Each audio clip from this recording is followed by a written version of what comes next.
of my followers think we're back.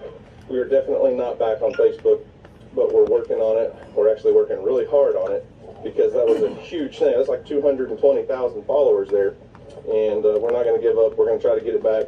I appreciate you guys' support through all of this mess. It's been crazy just to see all the hashtags, bring back the arms, bring back, armses are hacked and all that stuff, and everybody going and reporting those videos.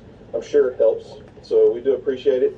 There's really not a whole lot else you guys can do besides that, but thanks for your help, thanks for your support, and we'll come out of this bigger and better on the other end, I have no doubt. So me and Bear are going to sign it off here for now. Got the chores all done, and we're going to go do some other stuff and have some fun today, aren't we, Bear? Well, you're going to stay here with the animals. Me and Houston and Kobe, maybe Emily, I don't know, some other people. We're going to have some fun. So, guys, thanks for watching. I hope you enjoyed it. Y'all have a great day. And as always, we'll see you on the next video.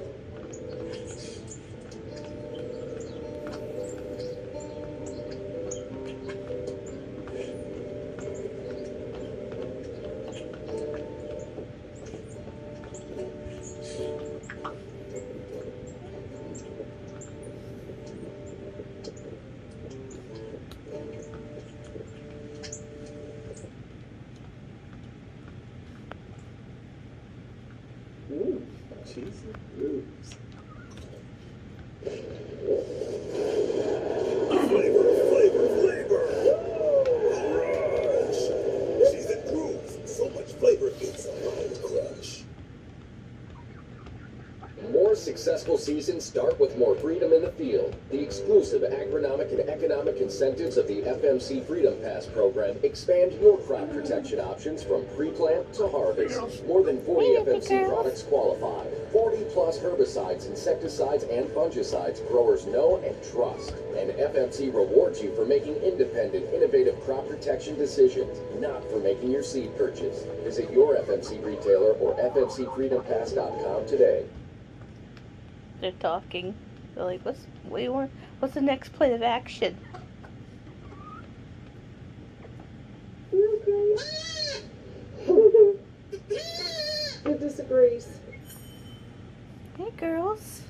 What's up, guys? I don't mind cleaning after them. It's fine. Homestead, and Bear and I have a kidding Hey, problem girls. today, and it's not a great situation, but it's not as bad as what I thought it was going to be. So I've got this doe I showed you guys a few days ago. What is it, Bear? That's so pregnant. She was so pregnant that she could just barely walk, which isn't uncommon when these does get very heavy bred, especially if they've got triplets in there. They just look miserable. Just imagine, just like a woman who's, a week or 2 weeks out from her due date, it gets really hard to walk. They just kind of are miserable. It just is what it is. Well, I showed you guys this doe, and she was kind of limping on her back left leg. And about a day and a half or so ago, I came out here, and she was just laying under the hay bale. So I went out there and tried to pick her up, and she was having a hard time. Like she couldn't quite get up, and I kind of supported her back legs, her rear end a little bit, and she was able to walk. But as soon as I would let go, she'd kind of fall back, not fall down, but just lay back down. But man, she's got to have these babies. So I brought her up to the barn, put her in a little stall area by herself, and checked on her 4 or 5 times throughout the day yesterday, and nothing. But I gave her water and food, and she acted just fine. She wasn't in any pain. Come on out if you want to come out and stretch out. And that's a problem. So then It's a last free night, for all. after Emily's basketball game, Houston and I came down and checked on her, and still no babies.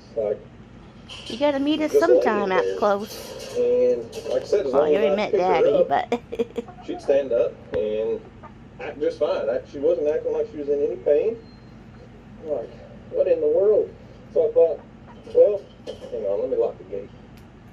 So I thought, well, this is really weird, but what she acts like is like a baby was in a weird position and it like pinched a nerve, and her back leg was just like paralyzed temporarily.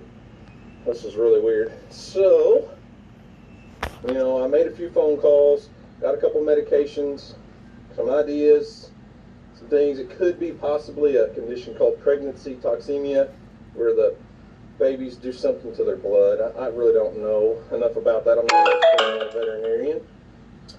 Don't know if it's that, but she really just acts like something's causing her back leg to be paralyzed. And typically this isn't a doe that will let me just come out and handle her. She likes to keep her distance. Well, you hear that sound? Came out early this morning, and Mama here, just laying here, like absolutely nothing wrong with her, you know. However, she had twins, and they are not little twins. They are not little bitty babies. Here's the other one over here. There's the afterbirth. She had the babies over here. Whoa, come here, baby. And she's mobile, like she can get around. She just can't walk very well, so she kind of pulls herself up on her front legs and scoots along. So that's a problem. But she did give birth to two very happy, healthy twins. We got a little boy and a little girl. Hi. Let me see. This one Baby is girl. the girl. Hey, Mom's over Hi. there. Go that way. However, the problem is, I don't know if these babies are nursed. Now, fortunately, if they really wanted to, they could definitely nurse with her laying there. But the first few hours of a baby's life, it is extremely important to make sure that they get colostrum. Not with just goats, with any animal. Hey, you sound hungry. So we need to make sure these babies get colostrum in them. And I've got some more medications on the way now that she has given birth. Hi. But we need to make sure they get colostrum. That little guy there seems satisfied. He acts like he's probably nursed a little bit. So the only thing I know to do right now is to physically just pick her up and try to get these baby goats under there to see if they can nurse. And they're super active. They're super bouncy and up and around. Baby girl. Obviously that one's pretty vocal. Hi. They look healthy. And they were just born probably, I don't know, maybe 2 or 3 hours ago. So as mobile as they are, as much as they're moving around, I feel like they probably had some colostrum, but I want to make sure. So since today's video is all about farm animals, you guys know we raise a lot of our animals on our farm to produce high quality meat for our family. And I just truly believe that knowing where your meat comes from and knowing how it was treated and cared for makes all the difference in the world. So today's video is sponsored by Crowd Cow. I really appreciate what Crowd Cow is about. So it's an online marketplace where you can go and basically make a meaningful connection between you and your meat. You can go online and you can buy meat from specific farms, and you can read about their farm, check them out, you know what you're getting, and it's really cool. We've been with Crowd Cow for a couple months now, and I'm going to open the box, show you what we got this month. Everything in Crowd Cow's packaging is compostable and biodegradable. It's crazy.